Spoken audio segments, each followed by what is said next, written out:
Mummy બોલો બેટા, જય શ્રી કૃષ્ણ, જય આજે અમારા જય દ્વારકાધીશ, હર મહાદેવ. કેમ છો બધા મિત્રો? મજામાં? સ્વાગત છે તમારું અમારા મિની બ્લોગમાં. આવી જાઓ ચા અને પૌવાનો નાસ્તો કરવા.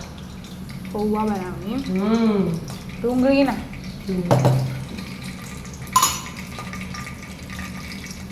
ફૂટી ફૂટી મમ્મી બરાબર ફૂટવા જોઈએ પડે. એવું આપણે મણછી લઈએ ને એવું એમ. જો લેવા દો. હા, તો જે વિદ્યાકાલ હા જોઈએ. ચાય તૈયાર થઈ જઈએ. દૂધ ગરમ કરવા મૂકી દીધું. હવે મેળવાનું જ છે. બરાબર.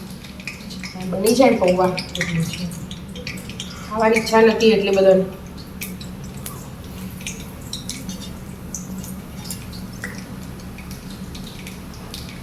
થઈ ગયું નાખી દે. લીમડો ગેસ ધીમો.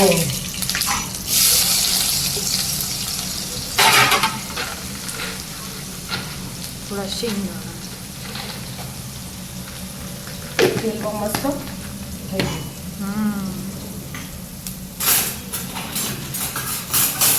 સોતળી દેવાનું મસ્ત.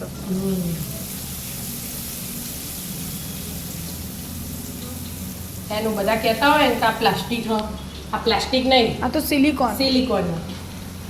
પ્લાસ્ટિક હોય તો તરત તો ઓગળી જ જાય. ઓગળી જાય. આ તો સિલિકોન. સિલિકોન તો કશું ના થાય. કશું ના. બહુ ઉકળતામાં હોય ફેવરન તો હોય કશું જ ના થાય સિલિકોનના. બધા વાપરે છે સિલિકોન. હા, આ બધા જ વાપરું આ તો. બસ રેગ્યુલર મસાલા નાખવાના.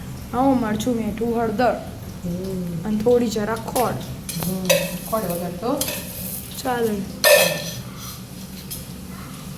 મીઠું નાખ્યું? હા, પહેલું મીઠું નાખવાનું એટલે ચડી જાય ફટફટ. બરાબર. એટલા માટે. હવે ધાણા જીરું ના હા. પૌવા. પૌવા તો થોડી ડુંગળી ચડે ને. હા, એટલે અડધી ચડી જાય ડુંગળી. હજી ચડી જાય. એટલે મસાલા કરે ને અડધી ચડે એના પછી મસાલા કરીએ એટલે મસાલા હાથે ઘડી વારમાં ચડી છે બધું. પૌવા પૌવા એડ કરી દેવાનું. મસ્ત કોઈ નાસ્તો. નગરથી છૂટા કરી રાખ્યા હોય ને હા, એટલે મસ્ત છૂટા થાય. નાસ્તો મસ્ત ડુંગળીના પૌવા તૈયાર. રાધે રાધે. રાધે રાધે.